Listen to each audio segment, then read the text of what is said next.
Perkenalkan, nama saya Delta Livia Anggrayani dengan MPM 2251006. Jadi di video kali ini saya akan menjelaskan tata urutan persidangan di perkara pidana. Sebelum tata urutan persidangan perkara pidana, saya akan menjelaskan dulu mengenai tata tertib persidangan. Jadi yang pertama, pada saat majelis hakim memasuki ruangan sidang, semuanya hadirin berdiri untuk hormat. Selanjutnya, selama sidang berlangsung, pengunjung sidang harus duduk dengan sopan dan tertib di tempatnya masing-masing, serta menjaga ketertiban di dalam ruangan sidang. Pengunjung sidang dilarang makan, minum, merokok, membaca koran, atau melakukan tindakan yang dapat mengganggu jalannya persidangan. Dalam ruangan sidang, siapapun wajib melakukan sikap hormat kepada pengadilan. Siapapun dilarang membawa senjata api, senjata tajam, bahan peledak, atau alat maupun benda yang dapat mengganggu jalannya persidangan, dan siapa yang membawanya wajib menitipkan kepada tempat yang disediakan di pengadilan. Segala sesuatu yang diperintahkan oleh ketua sidang untuk memelihara tata tertib di persidangan wajib dilaksanakan dengan segera dan cermat.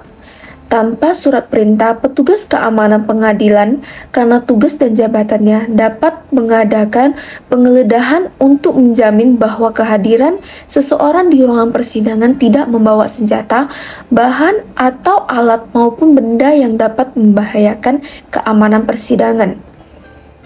Selanjutnya, pengambilan foto, rekaman, suara harus ada izin terlebih dahulu pada hakim ketua sidang. Siapapun di sidang pengadilan bersikap tidak sesuai dengan martabat pengadilan dan tidak menaati tata tertib persidangan, dan setelah hakim ketua sidang memberi peringatan masih melanggar tata tertib tersebut, maka atas perintah hakim ketua, sidang yang bersangkutan dikeluarkan dari ruangan sidang, dan apabila pelanggaran tata tertib dimaksud bersifat suatu tindakan pidana, tidak mengurangi kemungkinan dilakukan penutupan terhadap pelakunya. Berikut merupakan tata tertib persidangan. Urutan tata persidangan perkara pidana. Yang pertama-tama memasuki ruangan adalah panitera pengganti, jaksa penuntut umum, penasihat hukum, dan pengunjung sidang.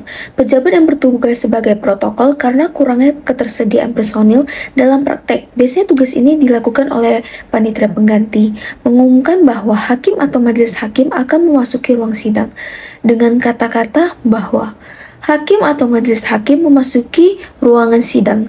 Hadirin dimohon untuk berdiri. Semua hadirin dalam ruangan sidang tersebut, termasuk jaksa penuntut umum dan penasihat hukum, berdiri. Hakim atau majelis hakim memasuki ruang sidang melalui pintu khusus. Kemudian hakim duduk di tempat duduknya masing-masing.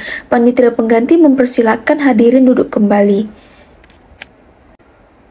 Hakim mengatakan bahwa sidang dinyatakan dibuka dan terbuka untuk umum, kecuali perkara tersebut dinyatakan tertutup untuk umum. Penuntut umum diperintahkan untuk menghadap ke terdakwa ke depan persidangan dalam keadaan bebas. Yang ketiga, terdakwa diperiksa identitasnya dan ditanyakan oleh majelis hakim apakah sudah menerima salinan surat dakwaan beserta ditanyakan juga mengenai identitasnya. Yang keempat, terdakwa ditanya pula oleh majelis hakim apakah dalam keadaan sehat dan siap untuk diperiksa di depan persidangan. Apabila menyatakan bersedia dan siap, maka sidang dilanjutkan. Yang kelima, terdakwa kemudian dinyatakan apakah akan didampingi oleh penasihat hukum. Apabila didampingi, apakah akan membawa sendiri, dan apabila tidak membawa atau menunjukkan sendiri, maka akan ditunjuk penasihat hukum oleh majelis hakim. Dalam hal terdakwa diancam dengan pidana penjara 5 tahun atau lebih dalam pasal 56 KUHP ayat 1. Yang keenam, kemudian majelis hakim memerintahkan kepada penuntut umum untuk membacakan surat dakwaan. Yang ketujuh, setelah pembacaan surat dakwaan, terdakwa ditanya apakah telah mengerti dan akan mengajukan eksepsi. Yang ke-8, dalam terdakwa atau melalui penasihat hukumnya mengajukan eksepsi, maka diberikan kesempatan untuk penyusunan eksepsi atau keberatan dan kemudian majelis hakim menunda persidangan.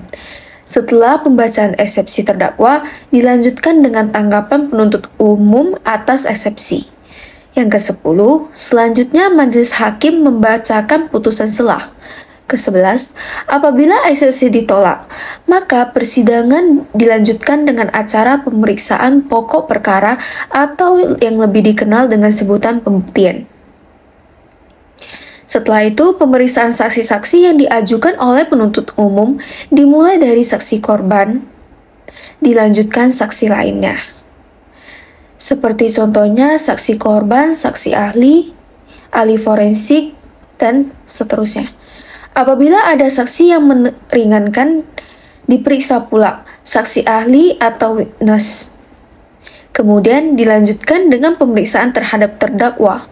Setelah acara pembuktian dinyatakan selesai, kemudian dilanjutkan dengan acara pembacaan tuntutan oleh penuntut umum. Kemudian dilanjutkan dengan pembelaan atau dikenal dengan sebutan pledoi oleh terdakwa atau melalui penasihat hukumnya.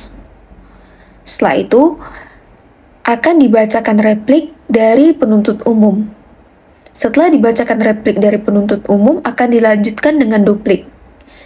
Setelah duplik sudah dibacakan, maka majelis hakim akan melakukan putusannya.